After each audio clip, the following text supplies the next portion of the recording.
சினிமாவில் நடித்து 10 ரூபா சம்பாதிச்சிட்டங்கிற திமிரில் பேசுறீல்ல. 26 பார்க்கலாம். உடனே முதலமைச்சர் தான், டைரக்டா முதலமைச்சர் வாக்க விட்டுருவோம். தமிழ்நாட்டு மக்கள் ஒன்றும் முட்டாள்கள் இல்லை.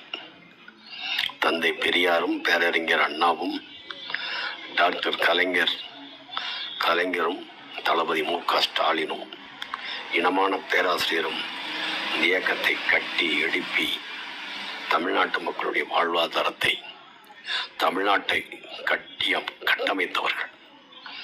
நீ பேசுற, நீ உன் திட்டம் என்ன? நீ என்ன செய்ய போற? என்ன செய்வ? ஒன்னும் சொல்ல மாட்டான். கத்த சினிமா வசனம்ல தம்பி, நல்லா இருக்காது.